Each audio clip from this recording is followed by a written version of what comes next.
India സഖ്യത്തിനെ ശക്തിപ്പെടുത്തേണ്ട energy ഇതാ ദുബൈയും മലേഷ്യയും സിംഗപ്പൂരിലും ഒക്കെ കിടന്ന് കറങ്ങുകയാണ്. ഇവിടെ ചൂട് കൂടിയതുകൊണ്ട് ഒരു സൂര്യനെ വിദേശത്തേക്ക് കറങ്ങാൻ വിട്ടിരിക്കുക.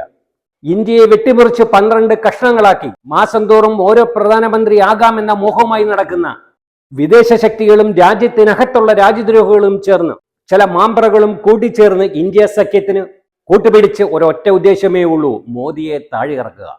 ഇന്ത്യ നശിച്ചാലും വേണ്ടില്ല, മോദി ഭരിക്കേണ്ട എന്ന മന്ത്രമോദി നടക്കുന്നവരോട് അടുത്ത 100 വർഷം ഭരിക്കാൻ BJPക്ക് കഴിവുണ്ട്. അത്ര ശക്തമായ ഒരു നേതൃനിര BJPക്കുണ്ട്. ഇന്ത്യ വികസനത്തിന്റെ പാതയിലാണ്. ഇന്ത്യൻ പൗരന്മാർക്ക് വിദേശ രാജ്യങ്ങളിൽ കിട്ടുന്ന അംഗീകാരം, സുരക്ഷിതത്വം നമ്മുടെ രാജ്യത്തെ ഓർത്ത് നമുക്ക് അഭിമാനിക്കാം. നമ്മുടെ പ്രധാനമന്ത്രി നമുക്ക് സദാ സേവകനായി തുടരട്ടെ. രാജ്യം സാമ്പത്തിക ശക്തിയായി വികസിത രാജ്യമായി ഓരോ ഭാരതീയനും അഭിമാനമായി മുന്നേറട്ടെ. മോദിയുടെ കയ്യിൽ ഇന്ത്യ സുരക്ഷിതമാണ്. രാജ്യം രാജ്യസ്നേഹികളാൽ ഭരിക്കപ്പെടട്ടെ.